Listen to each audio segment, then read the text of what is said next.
नमस्कार मित्रों। तो आज जो आज मोटी माहिती विषय तो यानी पहला हमारी चैनल पिंटू वन न्यूज पर नवा छो तो चैनल ने जरूर सब्सक्राइब कर लेजो। तो चालो शुरू करिए आज मोटी माहिती। मित्रों, आंगणवाड़ी भर्ती 2025 में आंगणवाड़ी में कया गाम में केटला फॉर्म भराया है संपूर्ण माहिती तमने आ वीडियो में मळी रहेशे। तो हजी सुधी वीडियो ने लाइक न करी तो वीडियो ने लाइक करी दो, चैनल पर नवा छो चैनल ने सब्सक्राइब करी दो અને તમારા મિત્રો સુધી વિડીયોને પહોંચાડી દેજો। તો મિત્રો, હાલમાં ગુજરાતમાં ચાલી રહેલી આંગણવાડી કાર્યકર અને તેડાગરની ભરતીમાં કયા ગામમાં કેટલી અરજી થઈ છે તેની ચોક્કસ વિગતો જાહેર રીતે ઉપલબ્ધ નથી। મહિલા અને બાળ વિકાસ વિભાગ WCD ગુજરાત સરકાર દ્વારા આ માહિતી ઓનલાઈન પોર્ટલ પર કે અન્ય કે માધ્યમથી જાહેર કરવામાં આવેલી નથી। આ પ્રકારની માહિતી વિભાગીય અને વહીવટી પ્રક્રિયાનો ભાગ છે અને સામાન્ય રીતે ગુપ્ત રાખવામાં આવે છે। અરજીઓની સંખ્યા, ઉમેદવારોની વિગતો અને મેરિટ લિસ્ટ જેવી બાબતો ભરતી પ્રક્રિયા પૂર્ણ થયા બાદ અથવા નિયમિત સમયે વિભાગીય દ્વારા જારી કરવામાં આવશે।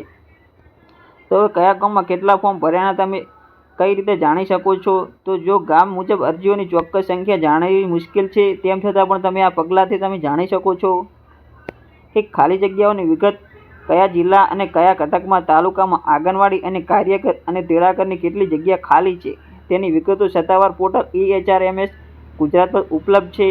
ભરતીય વિભાગમાં જઈને તમે તમારા જિલ્લાની જાહેરાત ડાઉનલોડ કરી શકો છો, જેમાં ઘટક અને આંગણવાડી કેન્દ્ર મુજબ ખાલી જગ્યાઓની યાદી આપેલી હોય છે। સ્થાનિક ICDS કચેરીનો સંપર્ક, તમે જે ગામમાં સંબંધિત તાલુકાના સંકલિત બાળ વિભાગ યોજના ICDS કચેરીનો સંપર્ક કરી શકો છો। જોકે તેઓ અરજીઓની ચોક્કસ સંખ્યા જણાવી શકશે નહીં, પરંતુ તેઓ ભરતી પ્રક્રિયા અને અન્ય સંબંધિત માહિતી આપી શકે છે। મિત્રો, તમને હવે મિત્રો મેરિટ લિસ્ટની રાહ જોવાની રહેશે। અરજી પ્રક્રિયા પૂર્ણ થયા બાદ અને ચકાસણી પછી વિભાગીય દ્વારા કામચલાઉ મેરિટ લિસ્ટ બહાર પાડવામાં આવશે। આ લિસ્ટમાં પસંદગી પામેલા ઉમેદવારોનું નામ અને અન્ય વિગતો હશે, જેના પરથી અરજદારની સંખ્યા અંદાજ લગાવી શકાશે। આ લિસ્ટ પર EHRMS પોર્ટલ પર મૂકવામાં આવશે। જ્યારે પણ મૂકવામાં આવશે તો તમે આ વેબસાઇટ પર જઈ અને જોઈ શકશો। ટૂંકમાં, પારદર્શિતાનો અભાવ કે વહીવટી કારણોસર હાલ કોઈ પણ વ્યક્તિ માટે ગામ મુજબ થયેલી અરજીઓનો ચોક્કસ આંકડો જાણી શકશો નહીં। ઉમેદવારોએ ભરતી પ્રક્રિયા, આગામી તબક્કા અને સત્તાવાર જાહેરાતની રાહ જોવાની રહેશે। મિત્રો તમારે તો હવે મિત્રો તમારે આંગણવાડી કયા ગામમાં કેટલા ફોર્મ ભરાયાના અફવાઓથી દૂર રહેવાનું રહેશે। ગુજરાતમાં આંગણવાડી ભરતી ગામ મુજબ અરજીઓની સંખ્યા જાણવી હાલમાં શક્ય નથી।